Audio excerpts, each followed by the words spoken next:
Simijumio, Mogu Damaida Naga, Kamatana Saria Siaro, Utamatala, Say Sela, Kusa Kunakuni Nanabai, Simijumio, Mogu Damaida Tamayo, Hojaro Mudo, Kana place at Mopaten and Diaro. Diave Nalonzo India. Piazin Godomia, Lusanda, the Piata Mure. Eat Damakanda, the Shia Lobi, Pia Lance and Die. Follow. Nuyaki, beat and yell got a Jesu Shimoko Shara, Via Ubani, the Utetaji. Ponido Nana Baima, Jesu Buni Jap shit there. Cannot set Tamas, brace out the Mobat in Dango. Jesu Bivale me. He brace out the Mobat in Dango, Dicatabi, Jesu Budaga. Ponido Pia Law. He go not to be that letter near the Biadia, Barami Seva. Abiato says, Sonin Gava. He Sibu Bigama. Now some boy said that they don't mean that boy out there car. When you do the Garamari did that time, he and Loria moved you the Shunan Tone Sound, that Mama won't lay down South Town. You don't let Pia allow my city, Pia ship me out the good, no? Indian Navy, though. Not the Ago Pia, you are Kamatu Kalikan and Yao. You do Naru, do they do Yahanu. Nemiji liva piare kajaro. He tawiganya miyaula. He any tawiganya ya bido ma. Wano biologa totwa dwaro le. He atagila mtala so that go piman sinye dokra sriya chawni jine chinga le pyapi yokela. Miyafuya. Piyagoro mjina barmi seva biyadong se sonyi ngabane. Barmi Pibido, as they looked at land, do the outer, as they looked at Nibango, Jume, so you do me that letter Gayare, do Yabida, Aradaman Yambango, son Lubi, and Yawi Niyarigo. They looked at land, Yachin, look. He lived in Negava, they Barmi Seba, Yadong, the Sonin Yava, Sibu Lare, now so boa, Payap Shiyama, they that are Menda Boama. He is Doria Mudu, the Mama on Lidon South Town, Pure Moini look. He Nadia Nibido, do not do the Hanso there. Namiji Livago. He three beer at the bone, Mabia Bula. Any matan we ganya yabido, Toto Dwadole. Atakilam Talan to the Gogo, Pima on Sin on Jennet. Dukrasria, Chowni, Jennet, Chinala Piapsi, Yokela. Miyafuya. Eri Mabuni, the Garamari, Nandala. Xiaomi, Mizima Bribra, Mekan Lango. Body been the Shibling Jama. Parama Yan Sula, Yami, new name one in Maro. Ponido the Garamari did that, Mana City, Ma'amula. No, any Mana City, Aumbi, body been the Shibling Boma. He gone on Paramayan Sula, Nani Chona Yani, Sena Iti. Open Niwa than no the Nyando Yigo, Matonda Pula. He open Niwa than no the Nyanja, the dear Dagadi office, the Gamadi office, now jump Yan Twemesu, Beboaga Bapsi de Surago. Didi Jaja, Pine Man and Mathiula. Tale Buku was young, look Yapsim, Yogiva, would have some time if she needed a coat.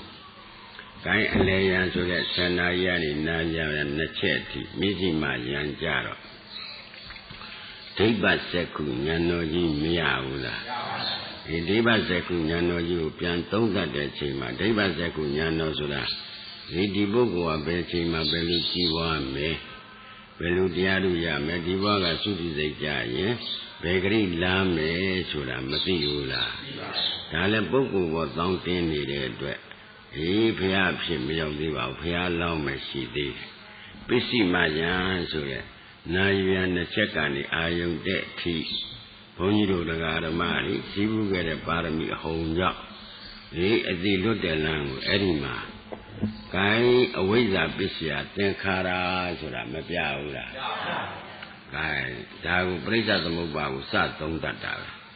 Tenkara pisya winyana pisya namrupa pisya kala jarana pisya phata pisya wina pisya jana pisya ubarana pisya kama bawa pisya jadi pisya Boka pridiwa dukha domna tupata tamwenti iwa mitata kiwalata dukha khandata tamudyo hoti lu malaula. Eri jaro satwa winiyari ubi nabi tibi tu koran phikeyare ubi nabi tibi ya tacha jaung la awaiza jaung la. Awaiza ha kai tissa ne jin tacha la tamudya tissa la. Jaya marana sura tachala dukha tissa la. Tissa matilu uwana bwe tibwe masong gaira. Tu kuran tu phit sin ji lai de thuni tu be tatwa winiyari ya phit sin ji lai de thuni tu phit do ma edi ma dhamma tangwika nya. Aji je ya bi yara hawi patu mwindu dhamma atapino sayato pyamanata. Athada kinkhawa myalizaba yato basanati tahitu dhamma sobi di jama pukkul pyaw bi dhamma phit sin tsongtata ho. Da phint khanda ya de pukkulတိုင်းha tacha jaung ya la thamudaya thissa jaung ya la. Thamudaya thissa jaung dukha thissa phit yare so lo wit thissa 2 ပါးသိပြီးတော့ဝတ်ကျွတ်တဲ့အလုပ်ကိုလုပ်ဖို့ရအတွက်ကြတော့အဝိဇ္ဇာယဒီဝအသေတဝိရာဂနိရောဓသင်္ခါရနိရောဓသင်္ခါရနိရောဓဝိညာဏနိရောဓနာမရူပနိရောဓသာလယရဏနိရောဓသာလယရဏနိရောဓဖတ်တနိရောဓဖတ်တနိရောဓဝေဒနာနိရောဓဝေဒနာနိရောဓတဏှာနိရောဓတဏှာနိရောဓဥပါဒနာနိရောဓဥပါဒနာနိရောဓကာမဘဝနိရောဓကာမဘဝနိရောဓဇာတိနိရောဓဇေယမရဏနိရောဓဘောကပရိဒီဝဒုက္ခဒေါမနသုပါဒနိရုဇန္တိဧဝမိတတကေဝလတဒုက္ခခန္ဓတနိရောဓဟောတိဆိုပြီးတော့ဒုက္ခချုပ်ကြောင်းခြင်းတခြားလားမေက္ခသစ္စာလားဒုက္ခခတ်သိမ်းချုပ်ငြိမ်းသွားတာကတခြားလားနိရောဓသစ္စာလားဒါဖြင့်ပရိစ္ဆသမုပ္ပါဖြစ်ပုံသုံးသတ်တော့သမုဒယသစ္စာကြောင့်ဒုက္ခသစ္စာဖြစ်ပုံမသိဘူးလားဒီပရိစ္ဆသမုပ္ပါချုပ်ပုံသုံးသတ်တော့မေက္ခသစ္စာကြောင့်နိရောဓသစ္စာမရဘူးလားရအဲ့ဒီမှာချုပ်ပုံသုံးသတ်လိုက်တဲ့အခါမှာယရာဟဝိပတုဝိန္ဒုဓမ္မအာတာပိနောဇာယတောဗြဟ္မဏတ္တအထာသကင်္ခာဝဗျာတိသဘာယတောခယံပစ္စယနာအဝိတိဆိုပြီးတော့အတိလွတ်တဲ့လမ်းဟာဖြင့်မေဃသစ္စာပဲအတိလွတ်ရာကနိရောဓသစ္စာပဲဆိုတော့ဝိကျွတ်တဲ့သစ္စာ 2 ပါးသွားတွေ့ဝိလေတဲ့သစ္စာ 2 ပါးသမုဒယသစ္စာကြောင့်ဒုက္ခသစ္စာဒါဖြင့်သစ္စာ 4 ပါးသိတဲ့သဘောမရောက်ဘူးလားအဲ့ဒီကြတော့မှပရိစ္ဆသမုပ္ပါခန္ဓာပေါ်မှာမဟာဝိပဿနာဉာဏ်နေနဲ့ဝါတော့တာဝါတဲ့အခါမှာဘုန်းကြီးတို့တရားဓမ္မတွေမလေးတံဘုံလေးတံမချားပဲနဲ့မရဘူးလားရလားနောက်ဆုံးသဗ္ဗညုတဉာဏ်တော်ကြီးထိမကိန်းဘူးလားအဲ့ဒီကြတော့ယရာဟဝိပတုဝိန္ဒုဓမ္မအာတာပိနောဇာယတောဗြဟ္မဏတ္တဝိတုပယံတိတ္တိမာရသေနံသူရိယောဝဩဝတေယမန္တလိခံနိငါကိလေသာတိုက်ပွဲအနိုင်ရပြီဆိုပြီးတော့ကိုတော်ကြီးအလုံးဝဲမြောက်ပြီးတော့အာယုန်တဲ့ဘုရားဖြစ်တယ်ဆိုတာအချိန်တော့မှန်တယ်သို့တော့ဘယ်နဲ့ကြောင့်ဘုရားဖြစ်လို့ဆိုတာဘုရားသွားတဲ့လမ်းစဉ်အတိုင်းဆရာခံလိုက်သွားတဲ့ကျေးဇူးတော်ရှင်မောဂုတ်ဆရာတော်ဘုရားကြီးတဲ့ဒီလမ်းစဉ်အတိုင်းသူဒုက္ခသူသိမ့်သွားလို့ဘုန်းကြီးတို့နဲ့တကွဘုန်းကြီးတို့တရားဓမ္မတွေလည်း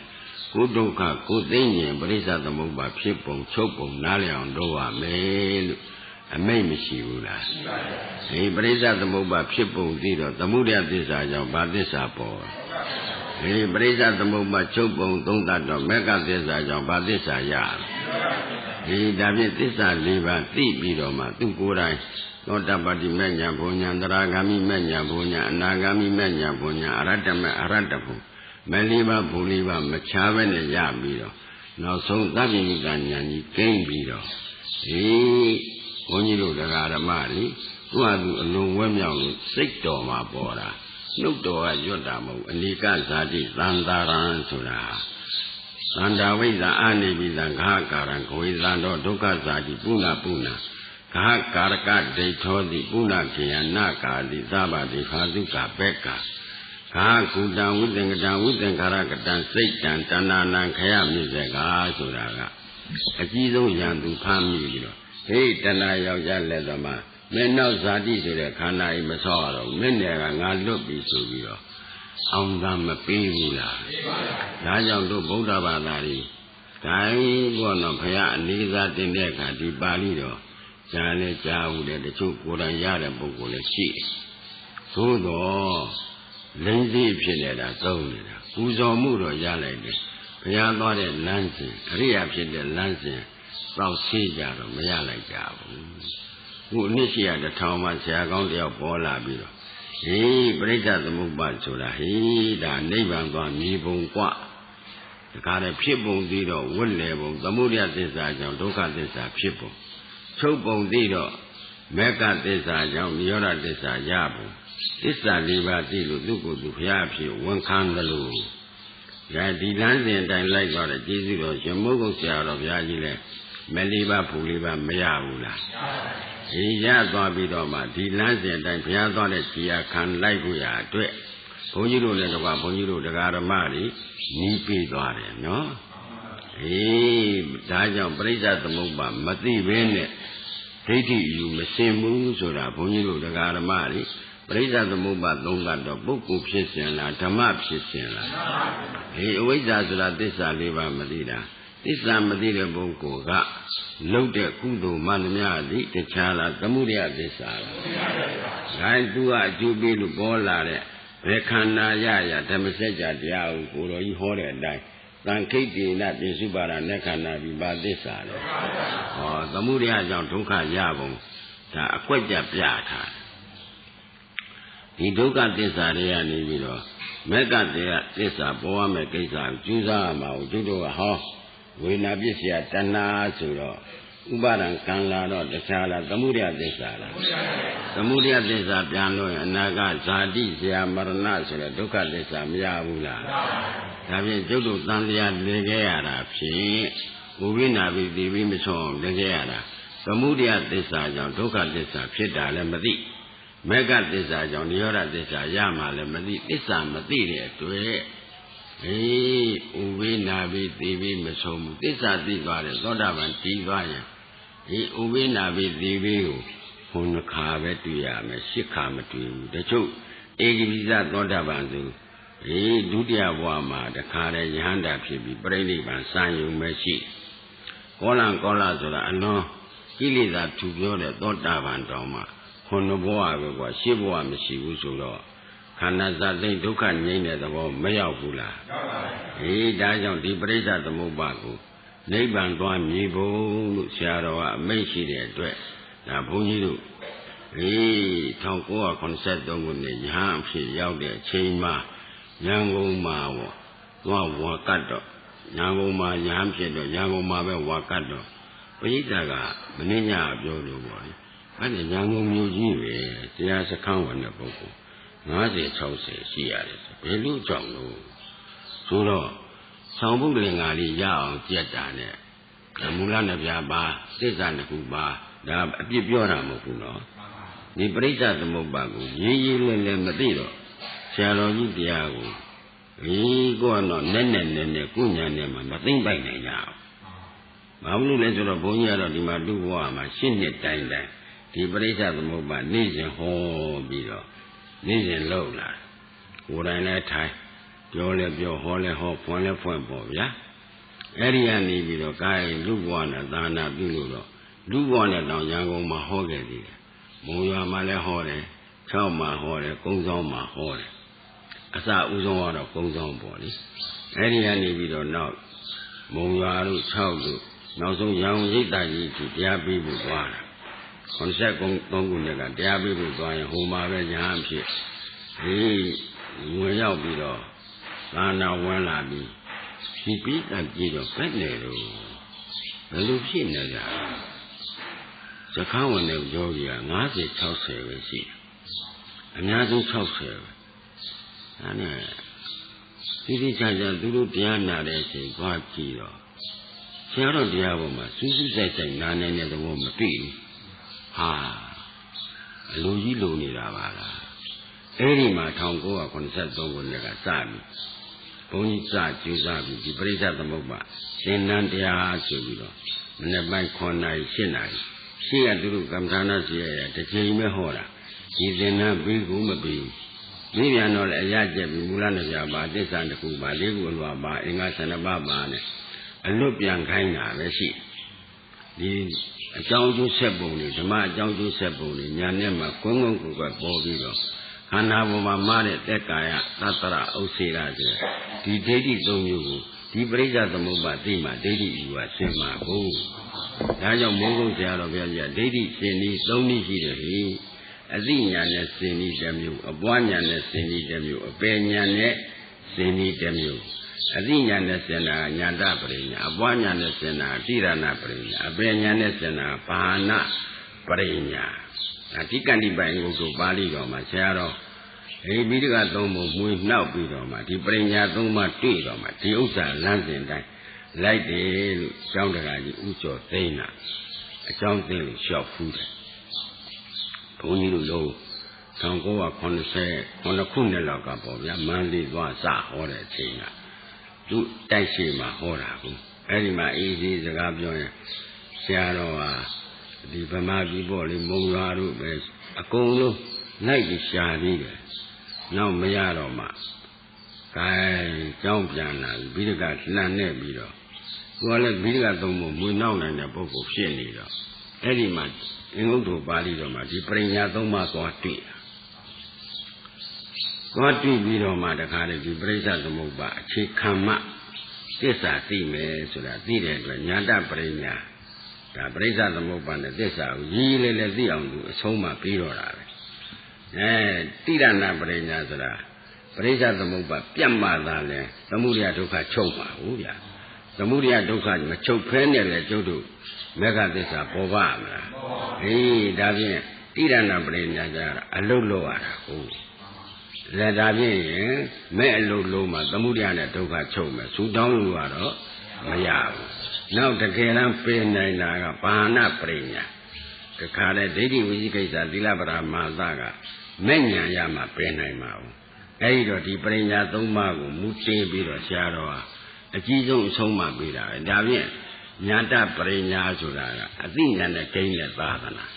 တိရဏပရိညာဆိုတာကအပွားဉာဏ်နဲ့ဂိမ်းတဲ့သာသနာဘာနာပရိညာဆိုတာကအပင်ဉာဏ်နဲ့ဒိဋ္ဌိဝိသိကိစ္စသီလပရမာသအမြစ်ပါပယ်တဲ့အတွက်သာသနာအဖြစ်ဂိမ်းသွားပြီသောတာပန်ကြီးသွားတော့သူ့မှာသီလသမာဓိပညာသိက္ခာ300ကအဓိကရတဲ့ဘဝရောက်တယ်ကျုပ်တို့ဟောတာပုထုဇဉ်တွေနဲ့အဓိတလို့မရဘူးသီလသမာဓိပညာပဲပြောဖြစ်တယ်သောတာပန်ဒီသွားရင်အဓိသီလအဓိစိတ်ဓာတ်အဓိပညာဆိုပြီးတော့ပါဠိတော်ပြောင်းသွားဒီတော့အသိဉာဏ်နဲ့တတ္တာကသူများအရေးလားဆရာသမားအရေးလားဒီအပွားဉာဏ်နဲ့တတ္တာဆရာသမားနဲ့ဆိုင်တာလားကိုယ်တိုင်ကြိုးစားရမှာလားဒီအပင်ဉာဏ်နဲ့ကိစ္စကတော့ကိုယ်တိုင်ပင်ကြိုးစားတော့လေဓမ္မကမဆောင်မဲနဲ့ရမှာလားဓမ္မကဆောင်မှရမှာဒါကြောင့်ခင်ဗျားတို့ရာပြီးသားဆောင်မှုလင်းကသိုးကြည့်သားမှာမူလနှစ်ဖြာသစ္စာနှစ်ခု၄ခုအလွာအင်္ဂါ12ပါးတရားကုံများနဲ့3ပါးအစနှစ်ရမူလဝိ3ဝနဲ့ကာလ3ပြချင်းရ20ဤရှိတွေကိုအလွယ်ကျက်မှသိစီအပ်သည်သံဃာမလူကြောင့်သည်ဒါမူလနှစ်ပြားကနေပြီးချင်းရ20ဒီဤရှိတွေဆိုတာမရှိဘူးလားမူလနှစ်ပြားကတသွဲချင်းရ20ဟာလားသစ္စာနှစ်ခုကတသွဲ၄ခုအလွာကတသွဲအင်္ဂါ12ပါးတသွဲ3ပါးအစကတသွဲဝတ်3ပါးကတသွဲကာလ3ပြားတသွဲချင်းရ20ကတသွဲဆိုဤရှိတွေအလွယ်ကျက်မှပရိယတ္တိသာနာပေါ်လာဒါညာတပရိညာသိစီအပ်သည်ဆိုတာကကျင့်ကြံကြိုးစားတော့ပฏิပတ်တိသာသနာဒါကိုယ်တိုင်လုပ်ရမယ်လို့ပရိဝိဒသာသနာကဘာနာပရိညာဒါသာသနာနဲ့ပရိညာနဲ့အတူတူပဲနော် အင်္ဂုတ္တကြတော့ပရိညာနဲ့ပြောသွားတယ်အခုဆောင်မှုလင်္ကာကြတော့ဘုန်းကြီးတို့တော့တရားဓမ္မတွေဉာဏ်မှပြန်ရှင်းနဲ့အလွယ်ကျက်မှဒါပရိယတ္တိသာနာသိစေအပ်ပြီဆိုတာထိုးထွင်းသိခန္ဓာဉာဏ်ရောက်သိဆိုတော့ပฏิပတ်တိသာသနာတန်တရာမလွတ်ကြောင်းဒီဆိုတာပထမအပေလေးပါးတန်တရားကလွတ်မှသောတာပန်ကြီးမှာဘူးဒါကြတော့ပရိဝိဒသာသနာဗဟာနပရိညာအဲ့တော့ဒီပရိညာ၃ပါးကိုမူတည်ပြီးတော့ဆရာတော်ဟာဒီဆုံးမတိုင်းသူ့ဘက်ကဒိဋ္ဌိအတိနဲ့ပြုတ်အောင်ဘယ်ခွင့်ကြီးဖွင့်ဆရာတော်ဆုံးမတဲ့ခွေတိုင်းမှာအတိညာနဲ့ဒိဋ္ဌိစင်ကြစ်အောင်ကတော့ပထမအဆုံးမှမပေးဘူးလားဒီအဲ့ဒါညာတပရိညာဒါဆရာသမားတာဝန်တိရဏပရိညာအာထုတ်တဲ့ယောဂီရဲ့တာဝန်ပါဟနပရိညာဓမ္မတာဝန်ဒါနဲ့ဆရာသမားအရေးက1ကိုယ်တိုင်ကျင့်ကြရမယ်အရေးက2ပြီးမြောက်မယ်အရေးက3ဒီစင်မှန်မှမဲ့ညာဖွညာရဒီစင်မှန်ရင်မရဘူးဒါကြောင့်ရှိကဒီအနိစ္စမြင်နိဗ္ဗာန်ရောက်တာပဲဒုက္ခမြင်နိဗ္ဗာန်ပေါက်တာပဲဆိုတာမမှန်ဘူးလားမှန်တယ်ရှင်းဘဲကရှင်းဖို့လင်းဖို့ကကြမ်းနေတယ်ဒီညာတပရိညာဆရာသမားမဲ့ညာဖွညာရဝေရဆရာသမားအပေါ်မှာနည်းနည်းမိတာလားတရားစလုံးတည်တာလားညီတော်အာနန္ဒမေးတဲ့အခါကျတော့ဒီအာနန္ဒမေမဲ့ညာဘုံညာရတာငါဘုရားဘောဘလောက်ကျေးဇူးများလဲဆိုတော့သုံးဝဲကျူးပြီးပါတယ်လို့ညီတော်အာနန္ဒဘုန်းကြီးတို့တရားဓမ္မတွေလို့ပုထုဇဉ်မဟုတ်ဘူးနော်မဟာသောတာပန်မန္တာဒီပုံလေးမရတာရှင်ပုံနာထံမှာယဟန်ပေါင်း800သောတာပန်တည်တဲ့ထဲမှာသူပါတယ်သောတာပန်တည်ပြီးမှဘုရားရဲ့ဝေယဝိစ္စပြုစုတာကိုယဟန္တာတွေပြုစုမယ်ဆိုတော့ဘုရားလက်မှတ်မခံပဲနဲ့ကိုယ်ကတော့ပြောလို့ပဲသောတာပန်တည်တဲ့ညီတော်အာနန္ဒာကြတော့ကိုင်းဝတ်ပြုခိုင်းတာဝတ်ပြုတော့မေးတဲ့အခါကျငါဘုရားဘောဘလောက်ကျူးပြီးတော့တဝဲကျူးပြီးပါတယ်ဆိုတော့မင်းသာဝကညာလေးနဲ့ပြောတာမာဟိဝံအာနန္ဒမင်းဒီလိုမပြောနဲ့ငါဘောတရားစလုံးတည်တယ်ဘာလို့ဆိုတော့ဘုရားယရဏပေါ်မှာတရားယရဏပေါ်တာကိုဒါကြောင့်တဖုဒ္ဒတို့ဗလိကတို့ဆံတော်ရှစ်စုရတဲ့အချိန်တော့ဒုယောဝစီကတရဏဂုံဘုရားယရဏနဲ့တရားယရဏပဲရှိသေးတယ်သံဃာယရဏမပေါ်သေးဘူးဗျာသိချာစဉ်းစားတရဏဂုံ၃ပါးနောက်ပြည့်စွဲကြည်၅ဦးကိုဓမ္မစကြာတရားဦးဟာသွားဟောတော်မှာအညာသိကွန်းနေညောဆိုမှပရမတ္ထသံဃာပေါ်လာတာဟုတ်ဗျာသောတာပန်သံဃာပေါ်လာတော့အဲ့ဒီကသံဃာနေပဲပြည့်စွဲကြည်၅ဦးတရားဦးဟောတဲ့ဓမ္မစကြာနေကိုတချို့ကသံဃာနေဆိုတာမှန်ပါတယ်ပရမတ္ထသံဃာပေါ်တဲ့နေဦးဗျအဲ့ဒီကျမှတရဏဂုံ၃ပါးပြည့်စုံသွားတာဘုရားပွင့်စားကတော့ဒုဝစီကတရဏဂုံမရှိတယ်တဖုဒ္ဒတို့ဗလိကတို့ဘုရားမုံစုပ်ကြီးလှူပြီးတော့ပူဇော်ဖို့ရဆန်းတော်ကိုတော့ပြောလို့ပဲပူဇော်ဖို့ရဆန်းတော်ကိုဘုရားရှိကယူသည်လေးစားပူဇော်ခြင်းလို့တောင်းတဲ့အခါမှာဘုရားကဆန်းတော်ရှစ်စုစွန့်ပြီးတော့ဒုဝစီကတရဏဂုံ2ပါးပဲသူရနောက်ဆုံးဓမ္မစကြာတရားဟောမှာအညာတိကွန်းနေရောဆိုမှတရဏဂုံ၃ပါးပြည့်သွားတာအဲဒီတော့တရဏဂုံ၃ပါးဟာရှိရတော့ဘုရားလက်ထက်ကဒီတရဏဂုံ၃ပါးနဲ့သာမဏေလည်းဖြစ်တယ်ယဟန်လည်းဖြစ်တယ်နောက်ကာလယူပြောလာတော့သရုဒ္ဓညတ္တိကမွာနဲ့မှသံဃာဖြစ်တာအဲဒီတော့ဘုန်းကြီးတို့တရားဓမ္မတွေဒီဘုရားလမ်းစဉ်လိုက်ပြီးတော့လမ်းခီးဆုံးသွားတဲ့ဆရာကောင်းနဲ့တွေ့ရတဲ့အတွက်မင်းတို့ကွာနှစ်ရှိရတဲ့ထောင်မှဆရာကောင်းတယောက်တွေ့တာပါလေဆရာတော်ကရင်းမိအောင်ပြောပါတယ်သို့တော့ကျုပ်တို့ကမရင်းမိဘူးဘာလို့ဆိုဗကန့်ခေတ်ကရှင်အရဟံပေါ်ဘူးတဲ့ဒီရှင်အရဟံမပေါ်ခင်ကဗကန့်ခေတ်မှာအကြီးကြီးတွေကိုကိုွယ်တာဘယ်သာသနာအစ်စ်မှမရှိပဲနဲ့စဉ်းစားလေအဲ့ဒီမှာရှင်အရဟံကအနောထမဲနဲ့တွဲပြီးသာနာပြုလိုက်တာဘုံမောင်ခေတ်ထီပဲထေရဝါဒကြီးပဲအမျိုးမျိုးကာကွယ်ခဲ့ကြတာပေါ့သံဃာတွေနောက်မှဒီခေတ်ကြမှာဂိုင်းကြီးရှစ်ဂိုင်းကြီးကိုဂိုင်းကြီးဖြစ်လာအမှန်ကတော့ထေရဝါဒကြီးပဲဘာဂိုင်းညာဂိုင်းဆိုတာဆရာသမားအပေါ်မှာမှီပြီးဖြစ်လာကြတာအမှန်တော့ထေရဝါဒဒီသံဃာပဲရှိတယ်အဲဒီတော့ထေရဝါဒဂိုင်းကပထမသုတ္တမဂိုင်းဘူးဒါကျုပ်တို့မင်းတို့မဲ့လက်ထက်မှာ နန်းတော်ရဲ့မြောက်ဘက်မှာသူ့ဓမ္မဇယတိမရှိဘူးလားရှိတယ်သူ့ဓမ္မခိုင်းမယ်ကျန်တော်ရဲ့နောက်မှာပေါ်တဲ့ခိုင်းကြီးရှင်းအောင်ပြောရင်ဒါဘုံတုဒ္ဒဖြစ်ပြောတာပါဒါရှိပိုင်းကဒီတော့ဒီပရိစ္ဆသမုပ္ပါသင်္ဍန်းကိုပေးတာဖြင့်အယူမားတွေရှင်းကျဲပြီးအယူမှန်ကိန်းအောင်သူကိုယ်တိုင်လည်းအယူမားတွေပဲပြီးတော့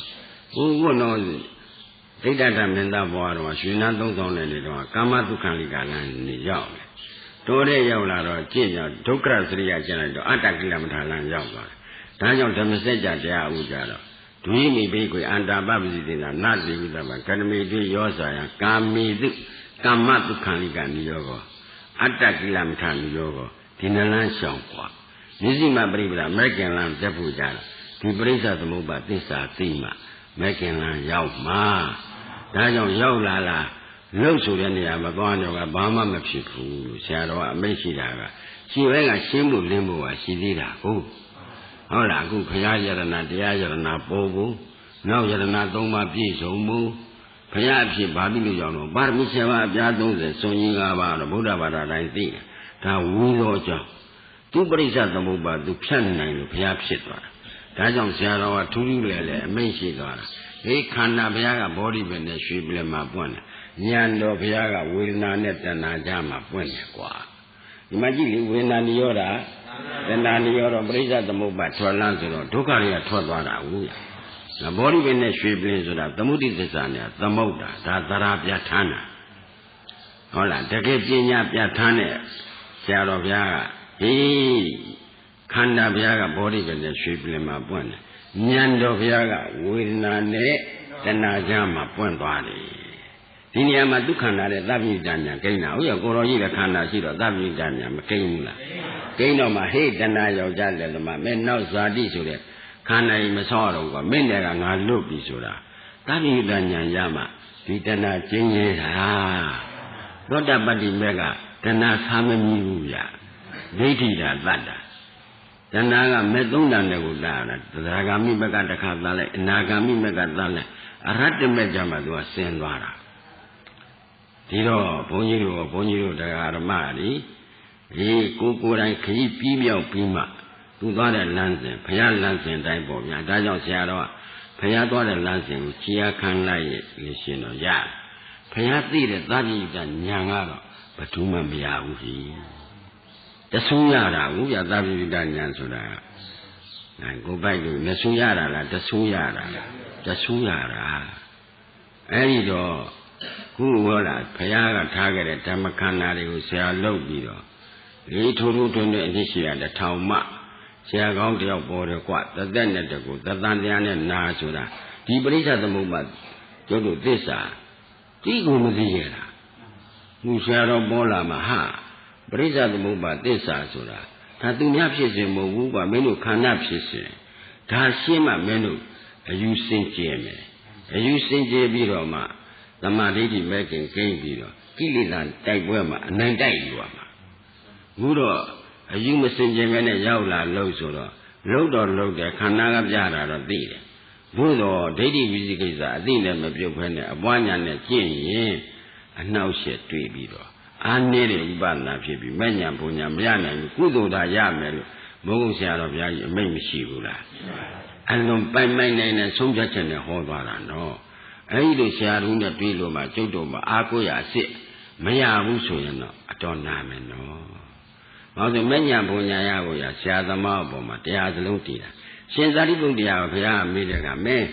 ကွာမဲ့ညာဘုံညာရတာငါဘုရားဘလောက်အကျိုးပြည့်တယ်လို့ရှင်သာရိပုတ္တရာမေးတယ်က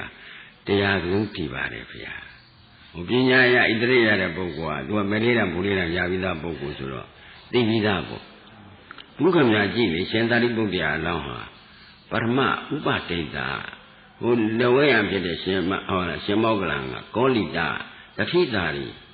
တယောက်အချမ်းရ250နဲ့ပွဲကြည့်ရင်သံဝေကရပွဲကြည့်ရင်နောက်အနှစ်တရာရှင်ဒီပုဂ္ဂိုလ်တွေအမည်နာမရောပျောက်ပြီးတော့အားလုံးနောက်လာဒီဘဝဝင်ကြမှာဒီတော့အသေးရှိရင်အသေးလို့ရရှာမယ်ဟောပွဲကြည့်ရင်သံဝေကရတာဗျာသူတို့တော့သတိချင်းနဲ့ကဘာသိကျင့်လာတဲ့ပုဂ္ဂိုလ်တွေဟုတ်ဗျာဘုရားခင်ဗျားတို့လည်းထိုက်တဲ့လောက်တော့ လောကထဲမှာဖြစ်နေတာတွေကြည့်လိုက်ရင်ဘယ်မလို့ဖြစ်တယ်လို့ဆိုယောဂရှိသေးပြက်တာကအရင်စောနေတာဒီတော့ထိုက်တဲ့လောက်တော့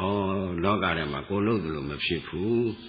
ဒါဘယ်မှလည်းအေးချမ်းမှုမရှိဘူးခင်ဗျားတို့မရှိတော့လဲတောင်းတရတယ်ဗျာရှိတော့လဲကြောင်းကြဘယ်မလို့အေးချမ်းတာစဉ်းစားပါသိချစဉ်းစားမရှိတော့လဲရှိရင်လို့တောင်းတလိုက်ရတာလောဘနဲ့တခါတည်းရှားကြပူကြစုကြဆောင်းကြသူကြမိကြသိမ့်ကြဆဲကြလောက်ကြကိုင်းကြရှိလာပြန်တော့လေရှိတာလေးပြည့်စည်သွားမှသူလို့ကြောင်းကြလိုက်ရတာကဲအေးချမ်းတယ်လို့ကိုမရှိဘူးဒီတော့တရားကမှတကယ်အေးချမ်းတာတရားကိန်းလာလီ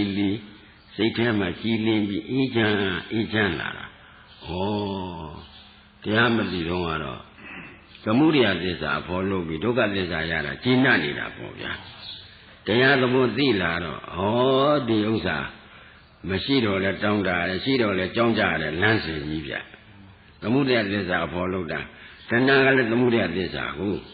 ဒေါသကလည်းသမုဒယသစ္စာကမရှိတော့လဲတောင်းတာတော့လောဘရှိတော့လဲကြောင်းကြတော့သောကဘယ်မှအေးချမ်းနေမရှိဘူးခင်ဗျားတို့စဉ်းစားကြည့်ပါဂရီကျွဲတထေးကြီးတွေအမေရိကမှာဒေါ်လာကမ္ဘာကအလွန်တန်မှုထားတယ်ဂရီကျွဲတထေးကြီးတွေတချို့ကျွေးမဆန့်နိုင်လို့ကိုပြစ်တာသေးတာကိုဖုံးထားတယ်လို့ရည်ရွယ်ရနေတဆင်ကြရတာပေါ့ဗျာအဲဒီအမေရိကမှာဂရီကျွဲတထေးကြီးတွေကရှိတော့လည်းပြောလိုက်တာလွန်လို့ပေါ့မရှိတော့လဲကျွေးရတဲ့ခါတော့ဝိုင်းဝိုင်းလဲလာတော့ဥရိယကပြေးမလွတ်တော့တခါတည်းမထူးတော့ဘူးဆိုသောကမီလောင်ပြီးသူတို့ဟုတ်လားစိတ်ကဖြည့်စည်းမရှိဘူးကျုပ်တို့ဗုဒ္ဓဘာသာမှာမရှိတော့ရောကိုအကျိုးပြီးတကူပေါ့ဒီလိုဖြည့်စည်းရှိတယ်သူတို့မှဖြည့်စည်းမရှိဘူးသူတို့ကရှင်းတာတဏှတ်နဲ့ပဲရှင်းတာများတခါတည်းစီတော့ကတော့လည်းပြောလိုက်တာဒီမြန်စင်လုံးငါပြီးတခါတည်းနိုင်ငံတကာလှည့်နေတာမရှိဘူးဆိုတော့လေတခါတည်းတဏှတ်နဲ့ရှင်းလိုက်တာကျုပ်တို့ကကိုင်းဗုဒ္ဓဘာသာရှိတော့လေသိ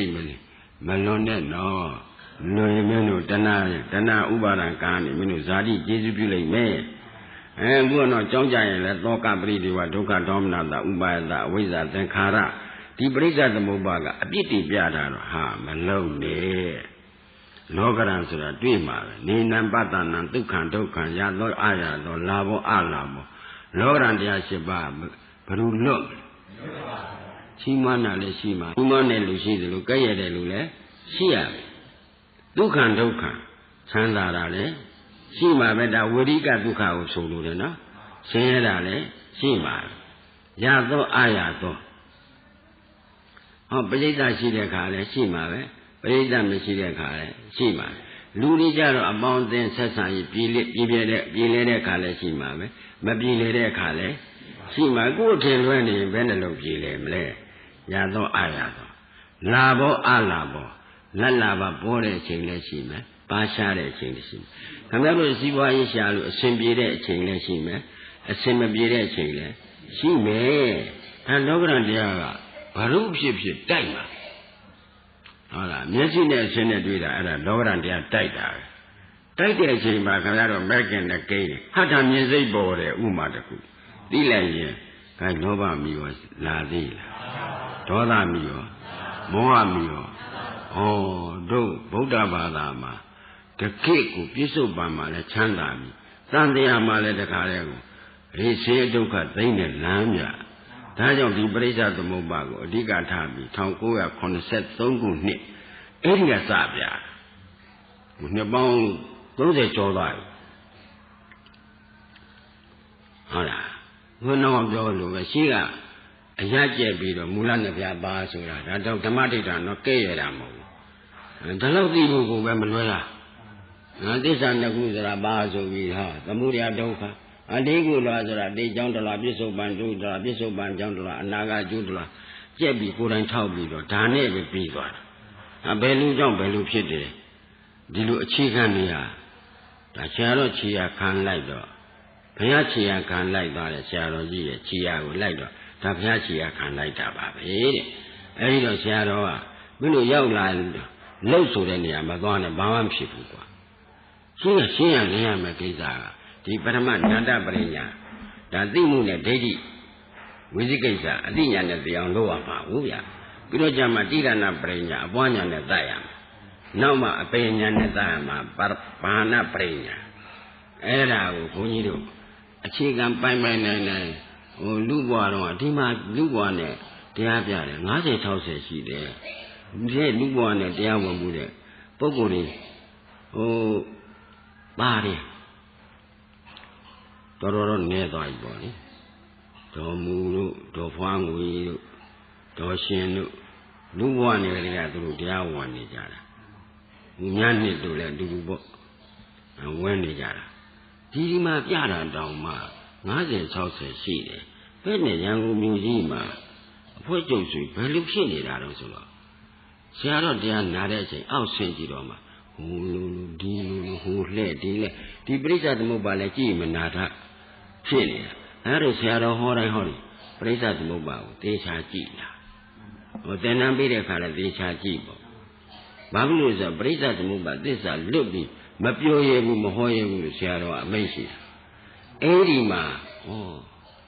မဟုတ်ဘူး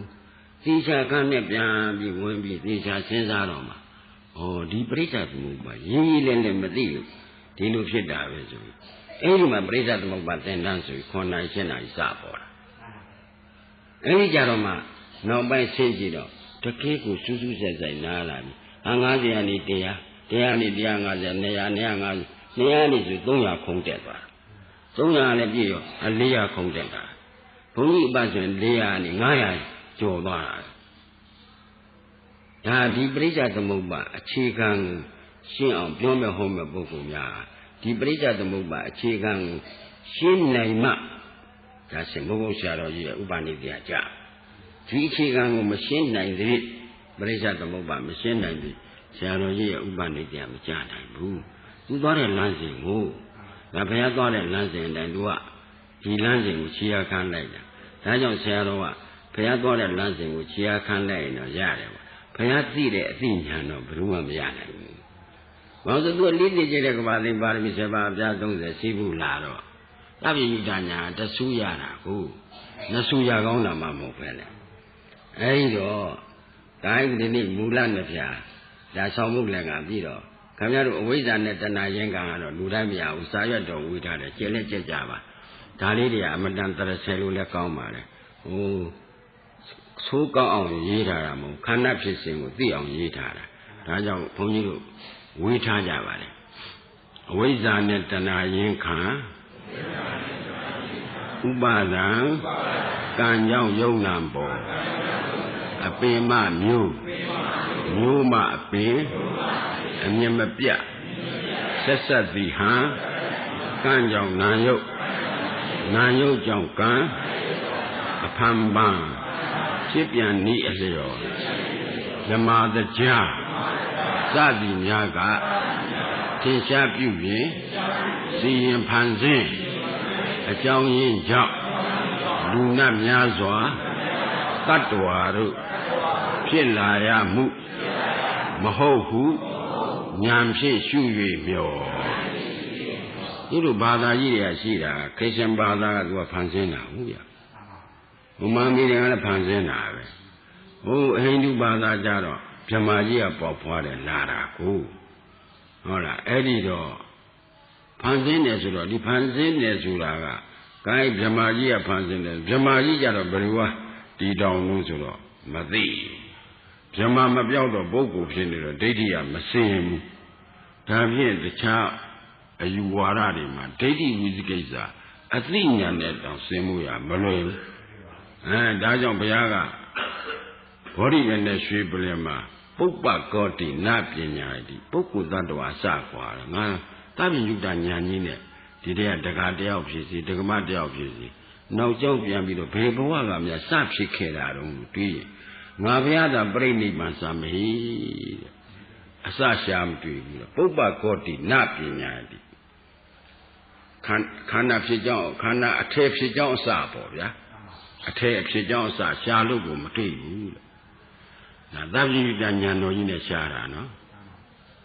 gain Dhammaဖြစ်ကြောင်းကြတော့အဝိဇ္ဇာနိဝရဏနံတဏ္ဏတန်ယောဇနံတန်သာရတံတန်တရတံဆိုပြီးတော့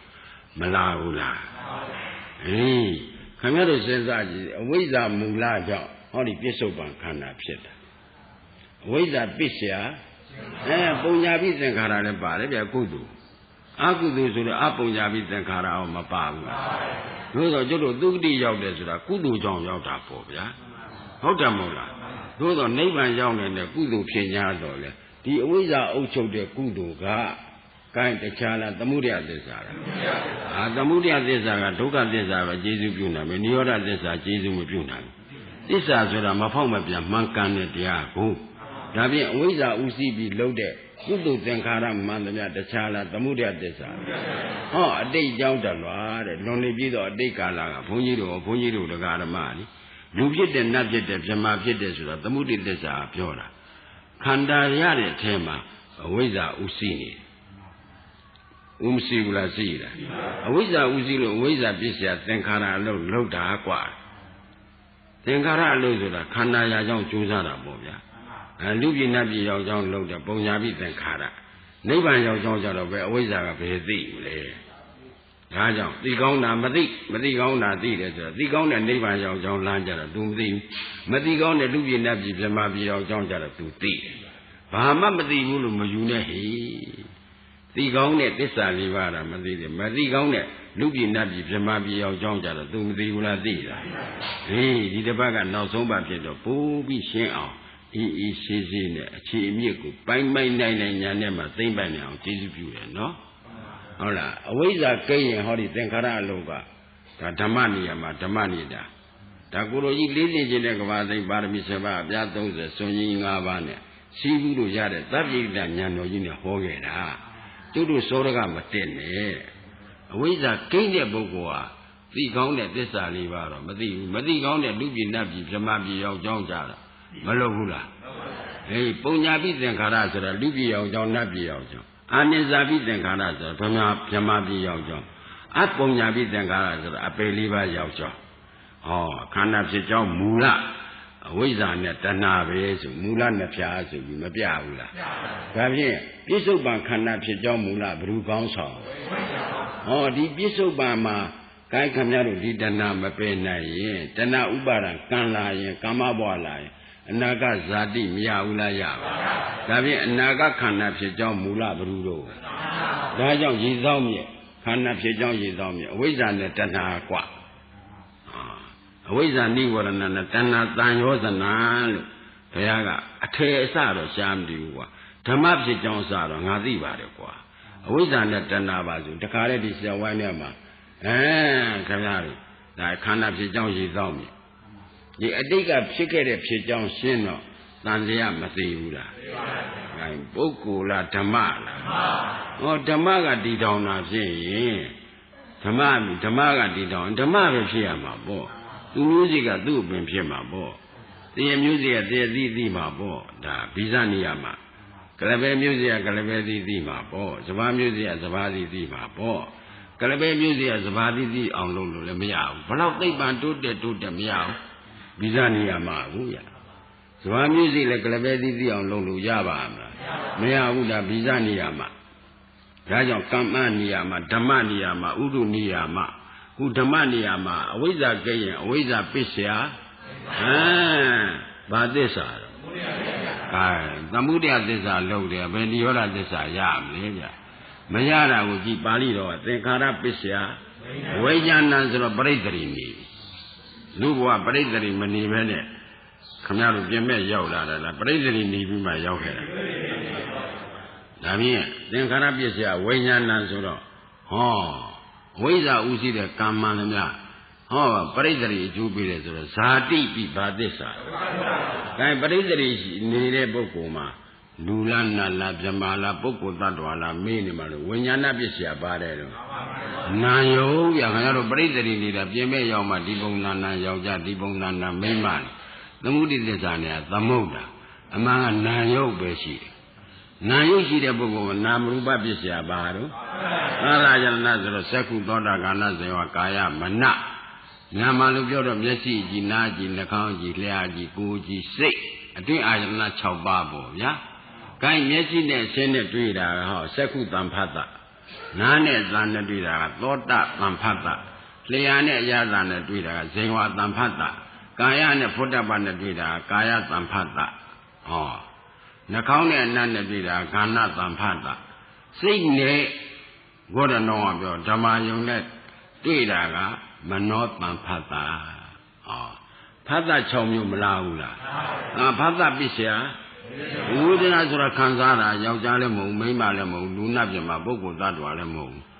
အမျက်စိနားနှာခေါင်းလျှာမှာဥပေက္ခဝေဒနာမပေါ်ဘူးလားဒီကာယကိုအကြည့်ရုပ်ဆံပြခြေတဲ့ပြရေချောက်ခြံလဒုက္ခဝေဒနာဒုက္ခဝေဒနာမပေါ်ဘူးလားဝင်းထဲမှာဒုက္ခဒုက္ခဝင်းထဲကြတော့သောမနတဝေဒနာဝင်းမြောက်ရင်သောမနတဝေဒနာစိတ်မှာမဝင်းနေရင်ဒေါမနတဝေဒနာဟိုမတတ်နိုင်ပါဘူးကမ္မတကာပဲလို့ထားတာဥပေက္ခဝေဒနာဒါဖြင့်ဝေဒနာခင်ဗျားတို့ရှုတော့ဒုက္ခဝေဒနာတုံးရှုတာအမှန်ကဝေဒနာ3မျိုးလှည့်ရှုပါမှာဒါလည်းစဉ်းစားနော်ညာသောအပြင်ဒုက္ခဝေဒနာတစ်လုံးပဲရှုတယ်ဒုက္ခဘောအကြိုက်ဥပေက္ခဘောမသိဆိုတော့ကိလေသာကဘွက်ကျမ်းနေတာဈာထိုးနေတာအဲ့ဒါကြောင့်ဆရာတော်ကအထက်မဲ့ကြမှာဝေဒနာရှုပါကွာအောက်မဲ့ဒိဋ္ဌိတာစိတ်တာရှုတာစိတ်တာနိဗ္ဗာန်ဆိုတော့ဘယ်စိတ်ပေါ်တယ်ဒါသိအောင်လို့ဟုတ်လားဒီတော့ဖြစ်ကြောင်းရှင်းလိုက်တော့ဝိသိကိစ္စမသိဘူးလားဖြစ်ကျိုးထဲမှာလူနာပြမှာပုဂ္ဂိုလ်သတ္တဝါမပါတာသိတော့သက်္ကာဒိဋ္ဌိမစင်ဘူးလားကိုင်းဖြစ်ကြောင်းတွေကအဝိဇ္ဇာသင်္ခါရကိုယ်တိုင်ဟောဒီအကျိုးပြီးခန္ဓာ၅ပါးတွေကိုလိုက်ကြလားမလိုက်တာသိတော့သတ္တရစင်တာပေါ့ကိုင်းသူတို့တတ္တိပြင်းလို့ဟောဒီပြစ္ဆုတ်ပံခန္ဓာ၅ပါးပေါ်လို့ရပါမရတာသိတော့လဲပြတ်သွားတယ်ဆိုတဲ့ဥစ္စေတာယူလို့ရသေးလားဟောတဏ္ဍမူလအကြောင်းတရားကြောင့်ဟောဥပါဒံကံကြောင့်ဟောအနာဂတ်ဇာတိဆိုတဲ့ခန္ဓာမရဘူးလားဒါဖြင့်အနာဂတ်ခန္ဓာဖြစ်ကြောင်းမူလသူများလားတဏ္ဍလားဒီအကြောင်းရှင်းတော့ဝိသိကိစ္စမသိဘူးလားကိုင်းသူကတည်တောင်းလိုက်တာကဇာတိဆိုတော့ခန္ဓာ၅ပါးပေါ်တာလူနာပြမပုဂ္ဂိုလ်သတ္တဝါလားခန္ဓာပေါ်တာလားခန္ဓာပေါ်တာသိတော့သက်္ကာဒိဋ္ဌိမစင်ဘူးလားကိုင်းတဏကိုယ်တိုင်ဇာတိဆိုတဲ့ခန္ဓာတွေကိုအထေသဘောနဲ့လိုက်ခဲ့လားမလိုက်တာသိတော့သတ္တရမစင်ဘူးလားဒီတဏအကြောင်းမကင်းလို့ဇာတိပေါ်တာပဲလို့အကြောင်းအကျိုးဆက်ပြီးတော့လေဥစ္စေတာဒိဋ္ဌိမစင်ဘူးလားဒိဋ္ဌိအယူစင်ပြီးမှကျုပ်တို့ဝိပဿနာလို့လို့ရမှာဒါကြောင့်မူလနှစ်ဖြာနဲ့ခုဟုတ်လားသစ္စာနှစ်ခုနဲ့ပြောလဲအတိတ်ကကျုပ်တို့ဗာသစ္စာလုပ်ခဲ့တယ်သမုဒယအခုပြစ္ဆုတ်ပံဗာသစ္စာနဲ့နေရ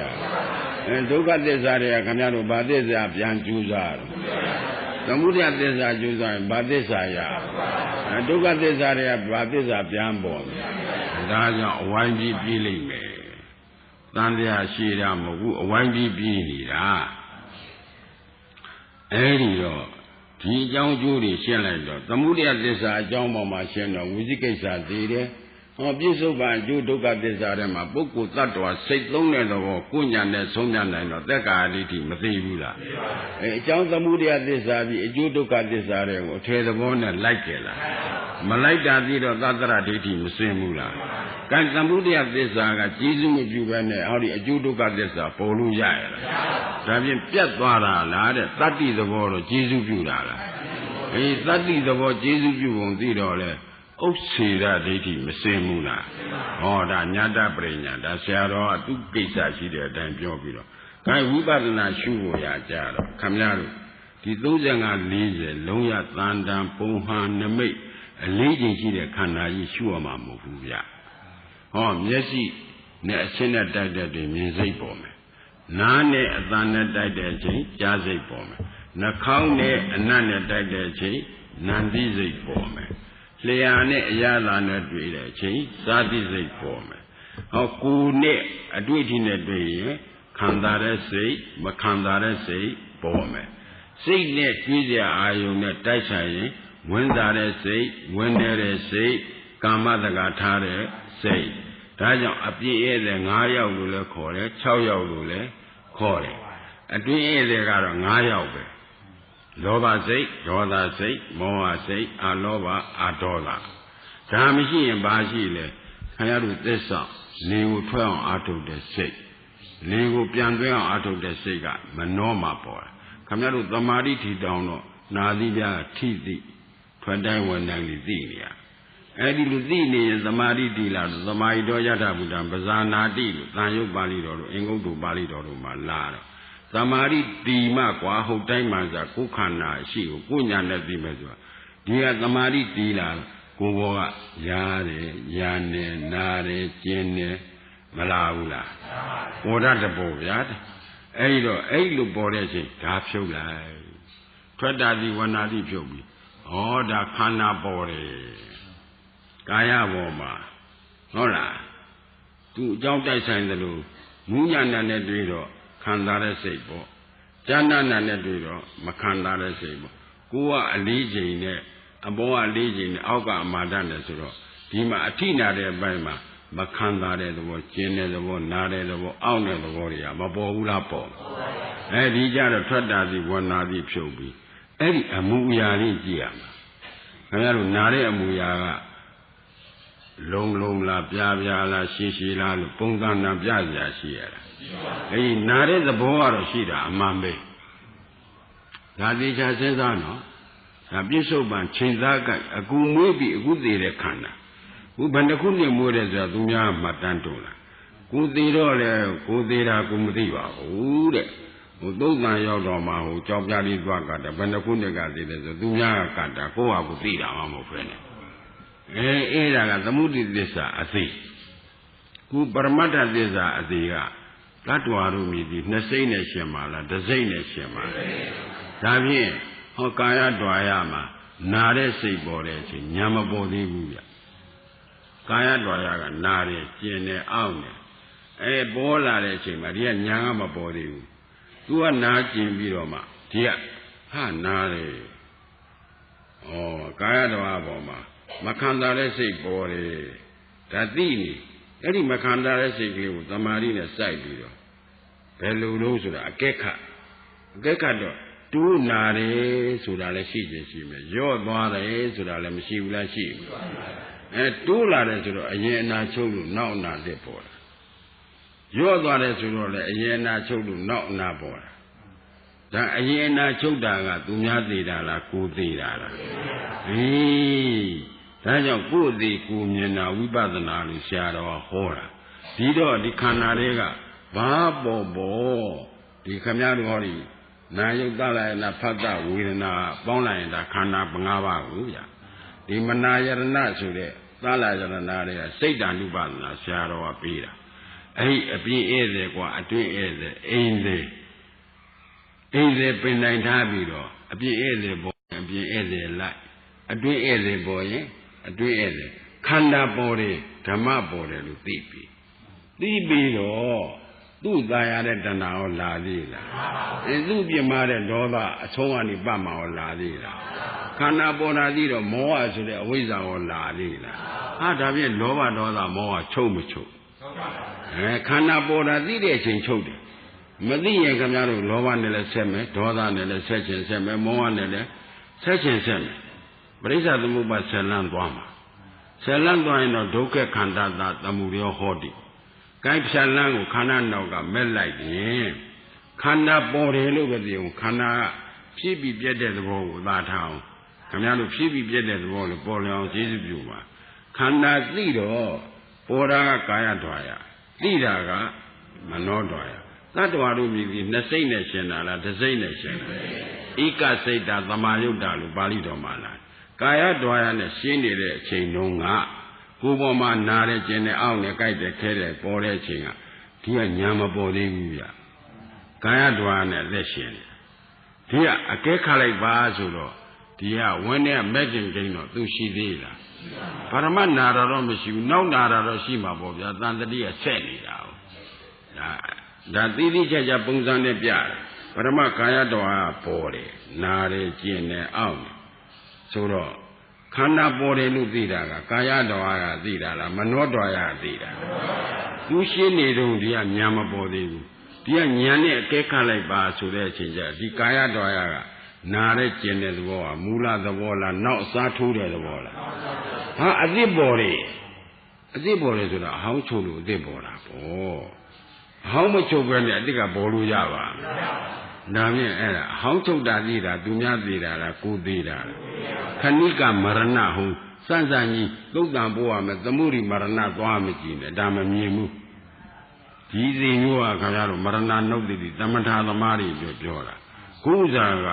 ခဏိကမရဏဒါကြောင့်ဆရာတော်ကပေါ်လျောင်ပြောတော့ကွာမင်းတို့ကုလို့ဟုတ်လားခန္ဓာကိုယ်အကြောင်းညီညွတ်ပြီးလဲလားလာနိုင်သွားနိုင်လို့ကိုယ်မသာကိုထားရတာပို့ကွာခန္ဓာကိုယ်အကြောင်းမညီညွတ်လို့ဝิญဉ်ချုပ်သွားတဲ့အခါကျတော့ကိုယ်မသာကိုမထားနိုင်လို့သူများထမ်းထုတ်တာခုတရားဟောတဲ့ပုဂ္ဂိုလ်လည်းကိုယ်မသာကိုထားနေရတယ်နာတဲ့ပုဂ္ဂိုလ်လည်းကိုယ်မသာကိုထားဆိုခဏိကမရဏခန္ဓာခန္ဓာအသေးလဲနေတာဒီကကာယတော်ရကပေါ်တယ်ပေါ်တော့ကဒီကညာမပေါ်သေးဘူးဒီကညာအကဲခါလိုက်ဟေးဆိုတော့နာရီအရင်လာလားနောက်နာလားလို့အကဲခတ်လိုက်တော့တူးနာရီတူးနာတယ်ဆိုရင်အနေအနာမချုပ်ဘဲနဲ့နောက်နာပေါ်လို့ရပါဒါဖြင့်အရင်အနာချုပ်တာဒီအနိစ္စဆိုတာသေဘောဝင်သွားတာဒီကသိတာဟောအနိစ္စမြင်တဲ့မေဃဆိုတဲ့သမာဓိဋ္ဌိသမာသင်္ကပ္ပသမာဝါယမသမာသတိသမာသမာဓိဆိုတဲ့လောကီမဲ့ကင်၅ပါးမကိမ့်ဘူးလားကိမ့်ပါဘူးတော့ခမများတို့အနာပြောက်ခြင်းနဲ့လောဘရောလာသေးလားနာရတာမကျင်တတ်ဘူးဆိုတဲ့ဒေါသရောလာသေးလားနာတာခန္ဓာပေါ်တာပဲလို့သိနေတဲ့အတွက်မသိတဲ့မောဟရောလာသေးလားပရိစ္ဆေသမုပ္ပါ၃ချက်ကိုပြတ်တာအလယ်ကလည်းပြတ်တယ်အဆုံးကပတ်မဲ့ပရိစ္ဆေသမုပ္ပါလည်းပြတ်တယ်အစကစမဲ့ပရိစ္ဆေသမုပ္ပါကောမပြတ်ဘူးလားဒါဖြင့်ပရိစ္ဆေသမုပ္ပါပြတ်တဲ့အလို့ဟာတခြားလားနိဗ္ဗာန်ရောက်ကြောင်းအလို့လားဒါကြောင့်ဝိပဿနာဟာနိဗ္ဗာန်ရောက်ကြောင်းအလို့กว่าခန္ဓာသိရင်ပြတ်တာသိပါတယ်ကွာလို့မဟုတ်ဆရာတော်ဘုရားကြီးကပေါ်တာသိရင်ပြတ်တာသိတယ်ပေါ်တဲ့အခိုက်မှာတရားညာမပေါ်သေးပဲနဲ့သိလိုက်တဲ့အချိန်ကျတော့ဒီပေါ်တဲ့တရားကရှိသေးလားဒါဖြင့်လုံးလုံးမရှိတာကမရှိတာလားရှိရာကမရှိတာလားရှိပါဘူးဒါမှဟုတ်တော့အဘဝထင်တာအနေစားဆိုတဲ့ပါဠိတော်နဲ့ကြိုက်မှာပေါ့မျက်လုံးမြင်ကရှင်ခွဲမြင်သူမီးလင်းတယ်ဟောခလုံးနေမမှောင်ဘူးလားဒါမျက်လုံးမြင်ကရှင်ခွဲမြင်အမောင်နဲ့အလင်းဉာဏ်မြင်ကရှင်သူမဟုတ်တာသိရဒီခုလဲနေတဲ့အလင်းကအခုတရားပွဲသိမ့်တော့မယ်မိနစ်ပိုင်းတွင်သိမ့်တော့မယ်ဒါအရင်လင်းလားနောက်စားထိုးတဲ့လင်းလားဒါခင်ဗျားတို့မျက်လုံးနဲ့ကြည့်လို့သိတာလားတွေးလို့သိတာလားနောက်ဝိပဿနာဆိုတွေးရှုရနာဆရာတော်ကဉာဏ်မြင်ဆိုတာတွေးရှုกว่าရှင်သူမဟုတ်တာသိရ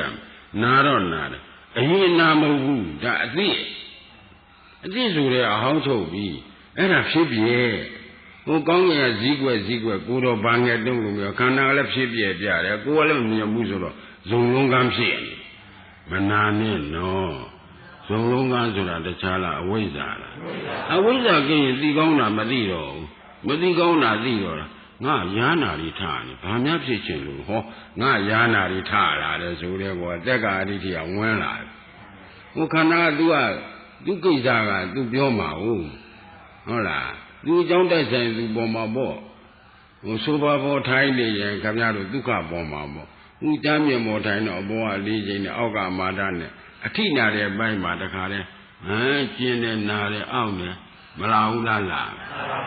လာတဲ့အချိန်ကျတော့ဟောခန္ဓာပေါ်တာဓမ္မပေါ်တာဒါဒီလိုသိပြီသိနေရနေတူမတူအကဲခတ်တူကဲခတ်ဆိုတာအဲ့ဒါသမာသင်္ကပ္ပပဲမူလတရားလားသိကောင်းစွာကြံစည်တာဟုတ်မူလတရားလားနောက်အသစ်တရားလားဆိုတာကြည့်လိုက်တော့ဒါအသစ်ဆိုတော့သမာဓိတရားဟုတ်တယ်အဟောင်းချုပ်လို့အသစ်ပေါ်တာ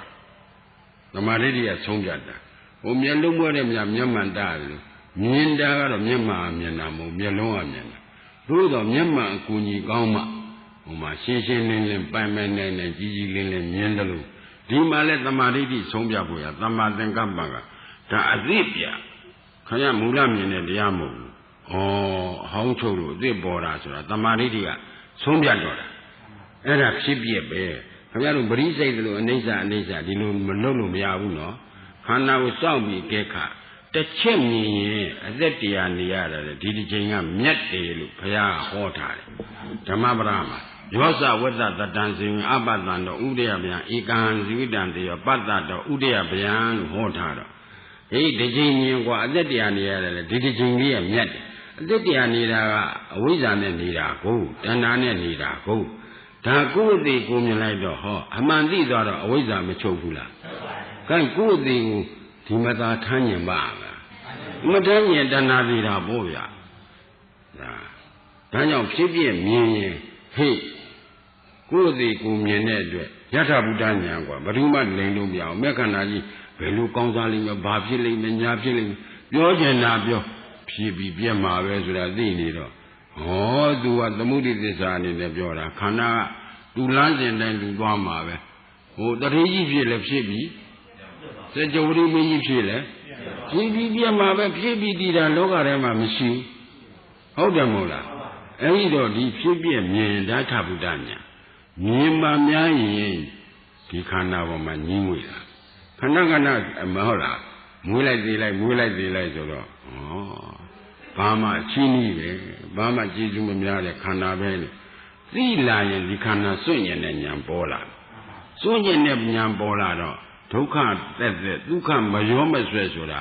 ပိုင်ပိုင်နိုင်နိုင်သိမှဒီခန္ဓာကချုပ်မှာခင်ဗျားတို့ချုပ်တို့ကမလီဒီခန္ဓာအလွန်ตายရပြီးတောင်းခဲ့တာနော်ဘုရားအဆူဆူနဲ့လွဲကြတာဒီခန္ဓာကိုအမှန်မြင်လို့လားမမြင်လို့လား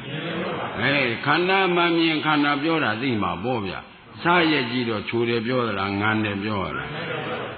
စားမှမရရပဲနဲ့ဟာလားချိုတယ်ပြောတဲ့ပုဂ္ဂိုလ်ကပြောခြင်းပြောမယ်ငန်းတယ်ပြောတဲ့ပုဂ္ဂိုလ်ကလည်းပြောခြင်းပြောမယ်စက်တဲ့ပုဂ္ဂိုလ်ပြောခြင်းတဲ့ပုဂ္ဂိုလ်ကလည်းပြောမယ်ဒါကိုယ်ဒီမှမဟုတ်ပဲနဲ့သူတို့ကမှန်ပြောနေဘူးတော့ကိုယ်တိုင်စားရကြည့်တော့ငန်းတယ်ဆိုတာသူများပြောတာလားကိုယ်တိုင်သိတာလားဒီမှာလဲခန္ဓာဆိုတာခဏခဏမူခဏခဏသိနေတာပါလားဆိုတာသူများပြောလားခန္ဓာပြောလားဒီခန္ဓာပြောသိပြီဆိုတော့ခန္ဓာအပေါ်မှာကိုင်းခင်မှုတဏမပါဘူးလားအမှန်သိတာမှပါမှာဓမ္မအဝိဇ္ဇာတဏချုပ်မှာငုံလို့ရင်ဘယ်နည်းနဲ့မှမချုပ်ဘူး